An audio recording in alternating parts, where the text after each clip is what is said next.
Can you just talk about the way you guys made that run in the second half and really got yourselves back into the game? Forgot about that. Good, positive question. Yeah, we did. We did really fight back there. I was really proud of the guys because having that same scenario last Friday when we were down big in the first half and just for a whole host of reasons, but being presented with the same situation and seeing the guys respond like that was obviously a silver lining in the equation tonight. We ran offense. You know, it's an amazing thing when you play as a team.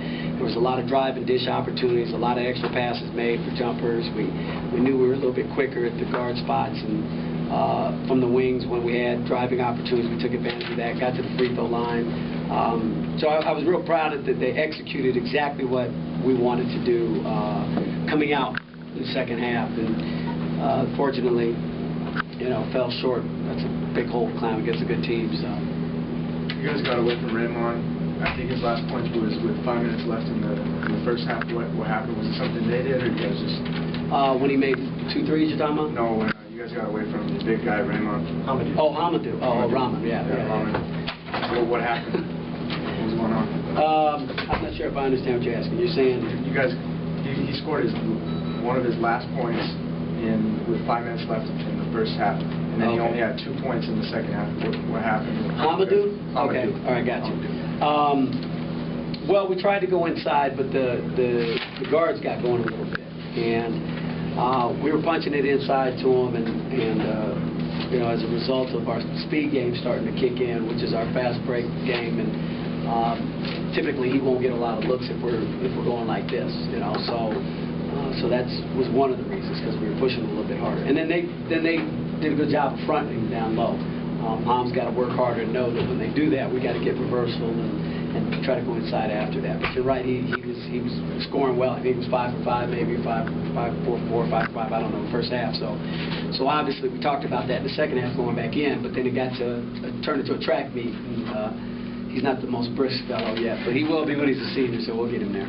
Coach, how do you fix it? How do you fix what's wrong? What do you see that's wrong, and how do you fix it? We lost to 2 good teams. I don't know how much is wrong. You know, 2 games into the year, and you lose to St. Mary's, who's pretty good, and then New Mexico. Actually, I thought they just played a great first half and really shot the lights out. I mean, I don't think they've shot that well from the field in a while, probably. I don't know if they were up around 64, 65%. And a lot of those were challenge shots. They got some good open looks because we didn't execute as well as we could have on defense. But, you know, it's I don't know, I don't think you always measure losses as you know, you say if something's broke just because you lose. I mean, we got to get better. There's no question about it. And we got to get wins. There's no doubt about that also. But the system is proven, and the kids just got to continue to work hard. And this is just about moving forward and keep going forward. You know, I'm not overly concerned with the whole season outlook. You know, I think we'll still end up in a very positive light. I think we'll still compete very well in conference, and I think that we'll continue to get better every day. So it just hurts to lose to New Mexico, and it hurts to lose a rivalry game more than your average game. I'm not going to lie and say it's just another game, but it's behind you, and you have another opportunity when you go up there. And we got a game Saturday, so we got to concentrate on that.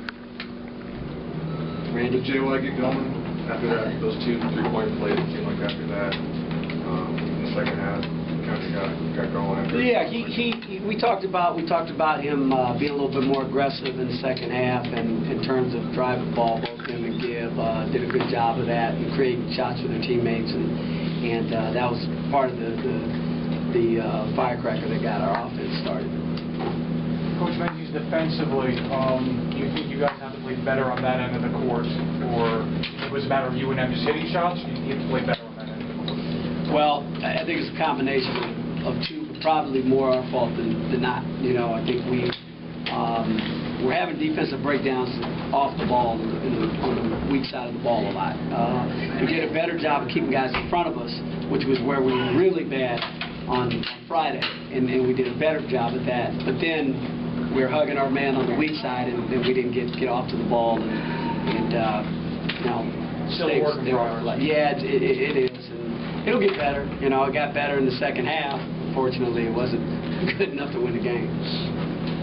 That's pretty much what I was going to ask. What are you going to do in the future to kind of help with the perimeter defense? You had played 2 games and both your opponents have hit 12 3-pointers. Right. Yeah. No. It's our 3-point defense is horrendous. There's no ifs, ands, or buts about it. But I think there's a lot of things that you can do, drills and defensive breakdowns and things like that, which we've been doing. But at the end of the day, you got to man up and you got to say, I'm going to stay in a stance and I'm going to read the defense. I'm going to understand the scout and I'm going to be there on the catch rather than when you know a guy's a shooter, get there after the catch and after he's released it. And their challenges were very weak. We didn't challenge the ball the way that we're supposed to. We're supposed to get off our feet and challenge the shot, and we didn't do that as well. You know, it's disappointing, but they learned. They're going to learn a lot from the film. They will learn a whole lot from this film because they're actually doing it. It's really a weird deal because they're actually doing pretty good in practice. And then when we get to the game, we're not getting the carryover. So to answer your question, I don't know. I got to meet with my coaches and we got to talk about, you know, maybe trying to get a little creative, do something differently. But again, at the end of the day, we're just it's a gut check. You know, it's a reality check that you got to do things the right way. Jonathan, were you surprised? I think you and Joe only had 10 points at halftime. What was that? What were they doing to slow you guys down? How did you guys get going in the second half? In the first half, Hom was going to be us, so we kept going to Hom, just running the offense. And second half was more transition, like Coach said, and then we just kept going, do what he said, keep penetrating, find the gaps, find our teammates, and that's basically what happened. Can you make a case for your fans out there that the 10 minutes to start the second half is more about who y'all are as opposed to the other 70 minutes of the season so far? Say that one more time. Say the question. Well, I mean, can you make the case that that's more like how you're going to play? Oh, yeah, definitely more. When we played well, yeah. When you played well as opposed to the other 70 minutes of the season when you haven't played as well? With the second 10 is definitely more high intensity, more like Coach said, more manning up, more just thinking they're not going to come in here and just come in and run something like that. So it's definitely some more than the beginning of the game and starting and the finish instead of just at the end playing catch up. So we'll be in that front. Did you kind of feel some of that on your shoulders after the guard was struggling a little bit? Did you kind of feel like you needed to produce during the first half early on? Yeah, I felt that I was scoring a lot, so I felt like I should just play big. Only center, I just felt like I should dominate for that. This may sound like a weird question, but do you think you caught up too fast? In retrospect, yeah. We were shooting the lights out. We were getting to the rack, and we really played well. You know, I chose to go with the senior statesmen in the group, and they did a phenomenal job in getting us back in, and had to manage the game a little bit differently in the first 10 minutes, 12 minutes of that. But then, you know, you have that decision time where I know they were a little winded, and I know some of the mistakes late defensively were fatigue mistakes. So we need our young guys to produce. But at that point, they got us there, and I just felt like, you know, rotating Kelly and Lump and Hom and bringing in Gordo for a few minutes as well in the second half. I just felt like that was the rotation, the sub-pattern I wanted to go with. But like you said, I look back and I go, you know, I can't control that one. You know, you got to take the lead when you take the lead. I was glad we took it so quickly. I thought we were going to keep rolling in the right direction. And Martinez, who's just a big-time player, you know, made a couple threes, I think, when they were down by 6 or something like that. Yeah. And that was